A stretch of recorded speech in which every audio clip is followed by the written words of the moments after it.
Hi, I'm Ellen from the Chili Dog, and this is week 2 of the Line Drawing Socks Knit-Along, hosted by my friends at Makers Mercantile. This week, we are going to be setting up for the heel of our sock, and then we will knit the foot of our sock. So far, I have been demonstrating using the Zitron Art Deco yarn and Addi FlexiFlip needles. There are a couple of extra materials we're going to need this week as we set up for our Afterthought heel. The first thing you'll need is just a couple yards of waste yarn, and you want it to be a smooth waste yarn that's a contrasting color that's going to stand out in your socks, and you want it to be about the same weight as the yarn we're working with. So just a smooth, contrasting sock weight yarn.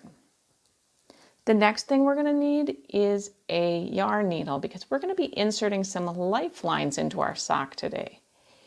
And you could use your waste yarn as a lifeline, but another thing that I like to use as a lifeline is dental floss because I always have some around, and it's nice to use as a lifeline because it won't stretch out your stitches at all, but it still holds the stitches so you can get them onto your needles easily later. As we're working our socks, if you need a little bit of extra help, if you have a question or you just want to share your progress, make sure to join the Makers Mercantile group on Ravelry.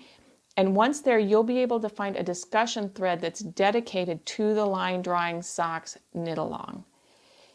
If you happen to be knitting the socks after the knit-along is over and you have a question or a comment or need a little extra help, you can go ahead and leave your questions and comments in the comments section on this YouTube video. And I will try to answer them just as quickly as I can. Let's get started. Before we actually start knitting, let's talk just for a minute about what an Afterthought heel is and why it's used. There are lots of different ways you can shape a sock heel. An Afterthought heel is unique to some of the other methods because we're actually going to knit the heel after the entire rest of the sock is complete. And it seems kind of mysterious the first time you do it, especially if you've never seen this method before. But it's a really clever process, and it works for top-down socks like the ones we're making, but you can also use an Afterthought heel in toe-up socks. So the basic idea of how this is going to work is we've already knit the leg of our sock. We're going to stitch in a piece of waste yarn across the back of the leg where our heel is going to be placed. I'm just going to kind of fold things up here because we're going to pretend that that heel isn't there. So we're going to place some waste yarn knitted into our work at the back of the foot where the heel is going to go later. And then we're going to continue knitting around down all the way until we get done with the toe of our sock. Once we're all done knitting the rest of our sock, we're going to return the stitches that are on either side of that piece of waste yarn onto knitting needles, take out the waste yarn and remove it, and then we'll be able to knit the heel of our sock. So why would you use an Afterthought heel, knitting it later instead of just working it as you're working your sock? Some people just prefer the process because there's very little shaping. You're just going to knit in the round basically all the way until you get to the toe of your sock, shape it, and then put in the heel. Some people just prefer that process because there's not a lot of thought. You can just keep knitting in your pattern round and round and round and round until your sock is done. Generally also, an Afterthought heel is a pretty good fit for most different foot types, whether you have a wide or narrow heel or a high or low instep. An Afterthought heel just fits kind of nicely for a variety of different foot types. Also, and the reason that I used it in this pattern, Afterthought heels are kind of amazing when you're using self-striping or self-patterning yarn. And we're going to just pretend this heel isn't here for now. When you're working with self-striping or self-patterning yarn, we'll be able to knit our sock, and there's not going to be any interruption here in the color pattern or striping pattern of the yarn, all the way from the leg or the cuff of the sock all the way down to the toe.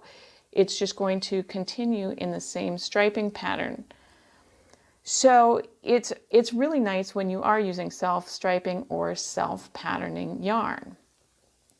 So if you are completely new to this type of heel, it is going to seem kind of unusual, and you may doubt that it's actually going to work. It's a little scary at first because we're going to have, after we finish knitting our sock, we'll end up with a big hole here at the heel that we're knitting in later. Don't worry, take a deep breath, because I'm going to guide you through the whole process and make it as easy as possible. So let's start knitting. This week, we're not actually knitting the heel of our sock. We're just going to be setting things up so that we can knit the heel after the rest of our sock is completely done. And this setup is going to require a little bit of concentration, but I promise the remainder of the foot here is going to be a lot more relaxing. So let's get oriented. The leg of our sock is finished, and now we need to identify where the heel is going to be placed. Right now I'm ready to start knitting my next round, and this is the top of my sock foot. And this is half of the stitches of the sock also. If I turn things over, you can see in stockinette stitch here, these are the remaining half of my sock stitches, and this is where our heel is going to be placed later. I like to place lifelines through these stitches that are held on my needles right now before I knit in my waste yarn. And this is a technique that you're probably not going to see mentioned in most knitting patterns, even though you can use it, and it's going to make things so much easier later to get the heel stitches onto our needles. Technically, you don't have to put a lifeline in here. You could just knit in your waste yarn, which I'll show you in a minute. But like I said, adding this lifeline is going to make things remarkably simpler when we actually are ready to knit the heel of our sock. So the first thing I'm going to do is I am going to work across and knit the stitches here across the top of my foot so that I'm ready to just start thinking about just the heel stitches. So let's go ahead and knit across the stitches on the top of the foot.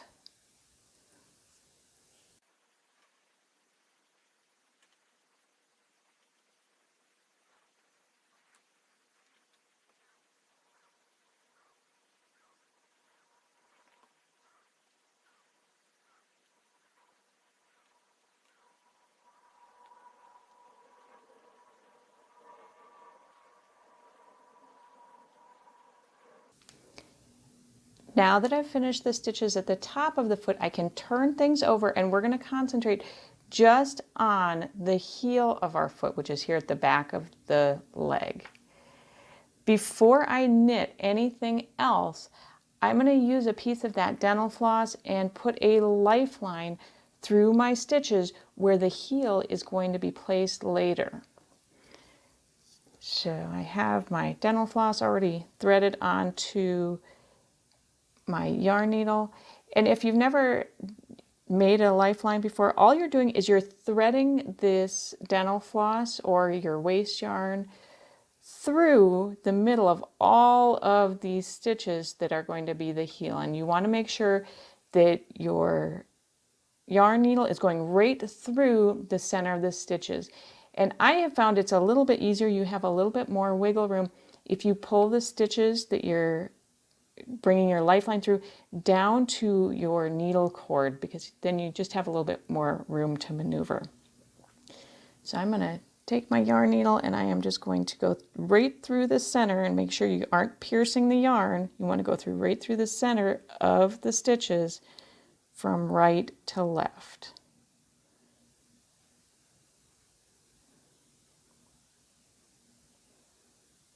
Like I said, it's easiest if you're down on the cord. You can do it if your stitches are up on your needle tips, but you just have some more room to work.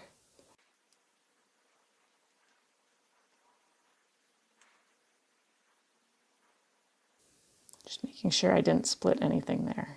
It felt kind of funny. You're going parallel to the cord from right to left through the center of every heel stitch.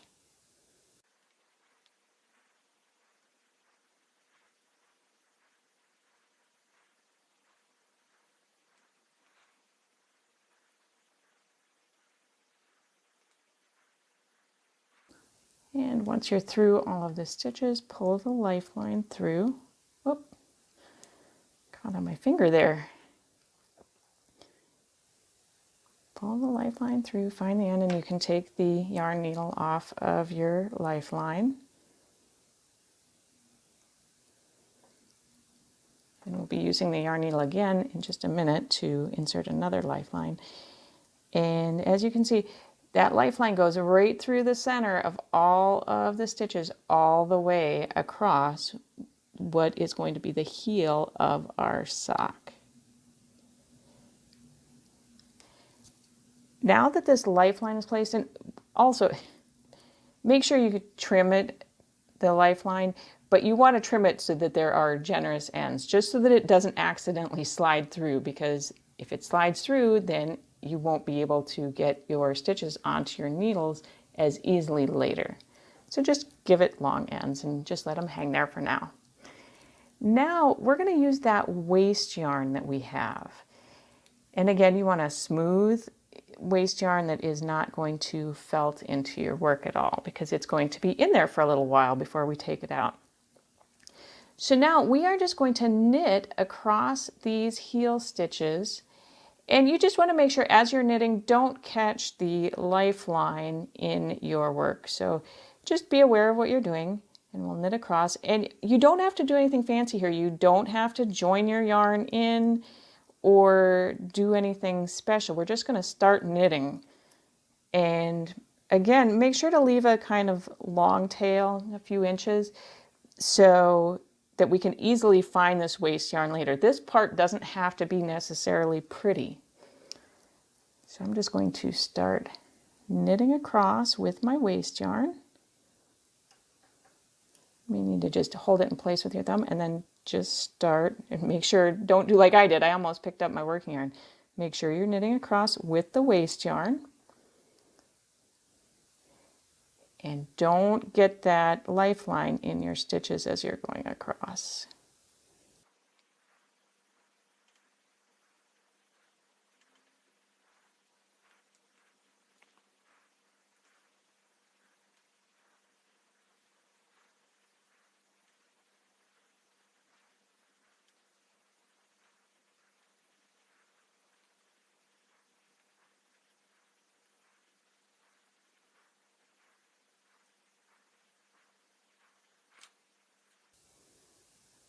And there's our waste yarn knit in across where our heel is going to be placed later. And now we can just trim this waste yarn off. Again, just leave a few inches here. You don't need to weave in the tails because we're going to take that piece of yarn out later. But you just want something that you can easily see and identify later, and we'll be grabbing it later to take it out. Now, this is where some of the magic begins. Now that the waste yarn is knit across, we're going to go back and start using our working yarn again. We are completely done with that waste yarn, with knitting with it. So now we're going to continue in our pattern, which just happens to be stockinette stitch, knitting all of our stitches, and we're going to knit across these waste yarn stitches.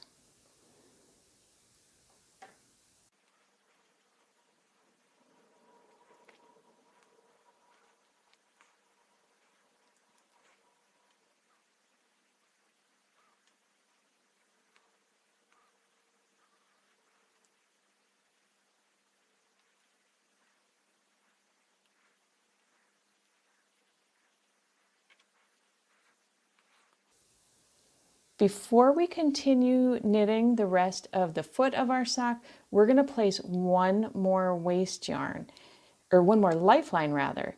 And again, this isn't something that you're going to find written in most patterns, but as you'll see later on in week 4, this is going to make things so much easier for us as we begin knitting the heel of our sock. So again, I'm going to take another piece of dental floss and my yarn needle.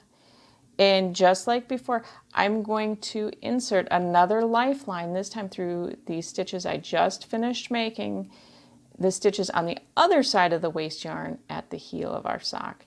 And again, it's easiest if you pull things down to the cord because you just have a little bit more wiggle room as you're inserting that lifeline.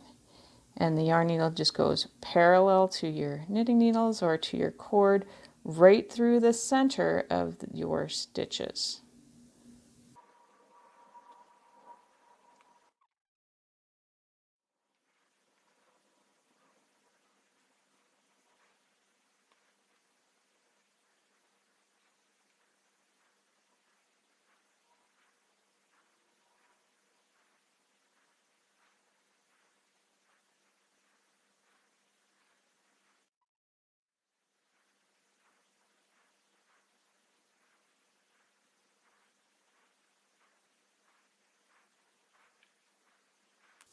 And once your yarn needle is through all those stitches, again, you can pull the lifeline through and take the yarn needle off.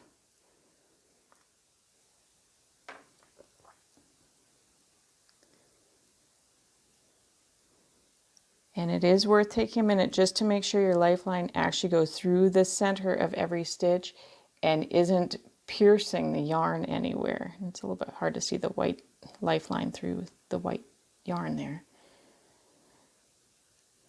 Once your second lifeline is in place, you want to make sure that these lifelines don't slip out before you're ready for it. One thing I like to do is just knot the two lifelines together on each end, and that just makes sure that they're not going to zing out of here accidentally if your socks are in your knitting bag or getting moved around, that you're not going to lose these lifelines. So I'll take the two lifelines on one side and just knot them together so they don't actually accidentally get pulled through, and then I'll take the two lifelines on the other side and knot them together. And it doesn't have to be super close up to your knitting. You can leave a little space there.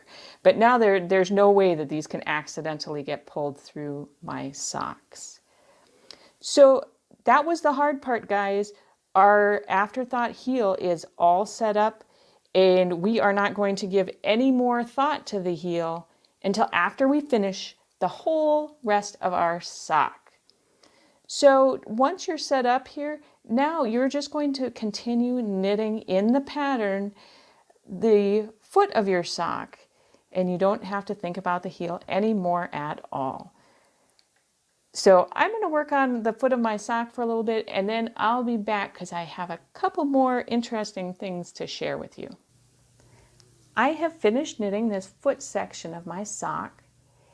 And you'll notice here that even though this is not ribbing necessarily across the top of the foot for this stitch pattern, these vertical lines are carried from the ribbing at the top of the leg down across the foot section.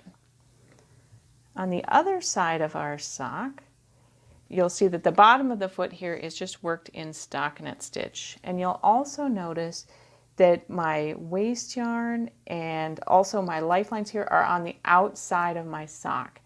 As you're knitting your foot, there's no need to tuck these into the inside of the sock. We're going to be taking these out completely in week 4 when we're knitting our heel, and we're going to need access to them so that we can pull them out. So just as you're working your foot, just leave these hanging down on the outside of your work. Just make sure they don't get tangled up into your knitting as you're making your foot. Before we wrap things up for the week, I would like to address a brilliant question that came from one of my real-life knitting students, Becky. Before the knit along began, Becky was wondering how she could adjust the pattern if she was able to get gauge but happened to maybe need a different sock length than what is stated in the pattern, or if maybe she didn't get the exact row or round gauge and she needed to figure out how long to knit this section of the foot. All of the adjustments to the sock length are going to be made this week in this foot section of the sock, and we're going to need to do just a little bit of math, but don't let that scare you. There's two pieces of information that you're going to need to know before we can make any adjustments. You're going to need to know your desired sock length, and you're also going to need to know your round gauge. The desired sock length generally is going to be slightly smaller than your measured foot length. And the reason for that is you want the sock to hug in around your foot, and you don't want there to be extra fabric on the foot, because you don't want extra fabric wadded up on the inside of your shoe when you're wearing your sock. My foot is 9.5 inches long, and generally when I am knitting socks for myself, I knit them so that the finished sock is 9 inches long. A good rule of thumb is that you want your sock to be 5 to 10% shorter than your measured foot length. You're also going to need to know your round gauge before you can make any adjustments. And as my student Becky knows, I could go on at great lengths about the importance of gauge swatching. But for the knit along here, I'm going to try to keep it brief. Gauge swatching to me is hugely important anytime that you want an item to be the exact same size as a pattern says. If size matters, your gauge is hugely important. Knitting a gauge swatch helps you predict what your finished fabric is going to look like. To me, making a gauge swatch means more than just knitting up a little square. You also need to wash and dry or block that swatch just like you're going to care for your finished object. And then you can count your gauge and how many rows or rounds and stitches there are per inch. And many of us have learned that lesson the hard way. If you knit a gauge swatch and you get a particular gauge, after you wash that fabric and dry it or block it, quite often the yarn can shrink or felt or stretch after you wash or dry or block. So that's going to change the size of your finished item from what you knitted, and it may shrink down or it may grow out, and you just need to be aware of that. When you're looking at a knitting pattern, pattern gauge is almost always given for that post-washing, blocking, drying stitch size, even though it may not specifically say that. That's something really important, because if you happen to be substituting yarns, for example, if a designer gave the gauge in that pre-washed, dried, blocked stage, fabrics are going to behave differently because of the fiber content. So your fiber content of your yarn might be different than what a designer used, so it's going to shrink or grow or stretch or felt differently. So it is very important to know the gauge of your stitches and rows, but it's that post-blocking and I guess post-washing and drying or blocking gauge, not just what you're knitting. Now that hopefully we understand a little bit more about gauge, we're ready to make any necessary adjustments to the pattern. So let's take a quick look here at my diagram. This is the total sock length that you want your sock to be. So for me, again, my foot is 9.5 inches long, so I'm going to make this sock length 9 inches long. And all this length really is just the length of the heel plus the length of the foot, and this is the section we're working this week, plus the length of the toe. That's all pretty straightforward. Just to kind of understand how things look here, this foot length is from where our waist yarn is in our knitting, where the heel is going to be placed later, up to where we're going to begin our toe shaping next week. Our first calculation we're going to make is a calculation if you are getting the same round gauge that is given in the pattern, but you want your sock to be a little bit longer or a little bit shorter than the pattern states. So what you're going to need to do here is to take a look at that first page of the pattern. Look at the sock foot length for the size you're making. In my case, I happen to be making a size small, and this length is 9 inches. And that's actually what I want my sock to be, and I'm getting gauged. So I wouldn't necessarily need to make any adjustments to the pattern.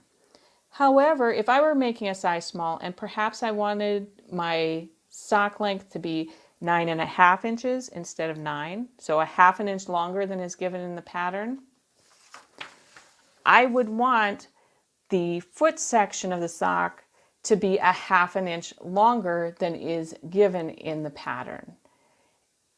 So it's just a matter of simple addition or subtraction. If you want your sock, if your gauge matches what the pattern gauge says, and you want your sock to be a half an inch longer or a half an inch shorter, whatever that number is, you're just going to add or subtract that length from what's given for the foot section here of the sock for week 2.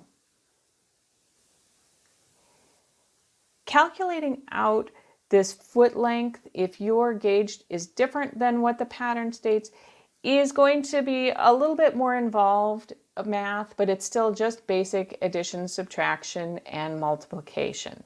So let me walk you through that. As I said before, when I am figuring out and adjusting and figuring out what length I need to make a specific section of a pattern, generally I am going to calculate out the number of rows or rounds I need to knit, and I'm not actually going to measure my knitting. So if I need to figure out how many rounds there are in this sock length, I know the sock length, so it's just a matter of some simple multiplication here. So first we're going to start out by figuring out how many rounds there are going to be across this total sock length. So the number of sock rounds is just going to be your sock length, which you've already decided, times your gauge. And that's in rounds per however many inches you measured across. So now let's do the math. You know the sock length of how long you want to make your sock, and hopefully you know your round gauge. So in this case, I want my sock to be 9 inches long. So the sock length here is just equal to 9 inches. And for example purposes, I am going to pretend that my gauge happened to be different than what the pattern gave. Instead of being 40 rounds over 4 inches, we're going to say that perhaps my gauge was maybe 42 rounds per 4 inches. And again, you would enter here in what your gauge was.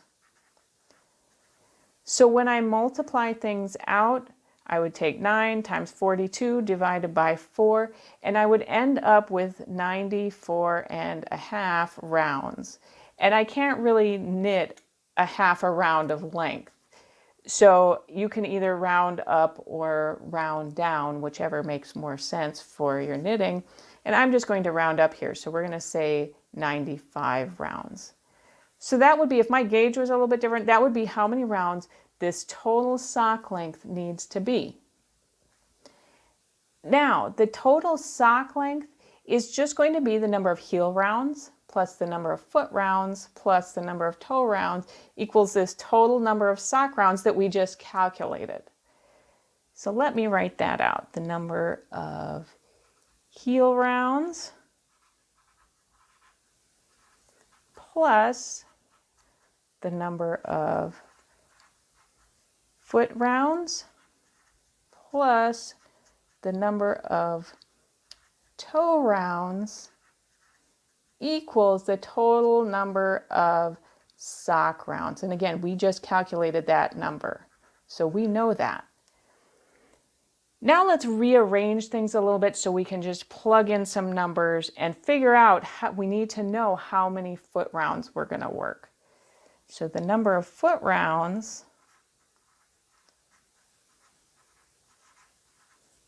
is just going to be equal to the number of sock rounds minus the number of heel rounds minus the number of toe rounds. Now it's just a matter of plugging in some numbers and some simple subtraction. So the number of foot rounds that I'm going to work with this different gauge to get my sock to be 9 inches long is the number of sock rounds, which I already know, we just calculated that, so that's 95 rounds. And then you're just going to need to take a peek ahead at the pattern and look for the size sock you're making, how many heel rounds there are for the size that you're making, and how many toe rounds that there are for the size that you're making. So in this case, I looked ahead and there are going to be, for a size small, 21 heel rounds and 22 toe rounds.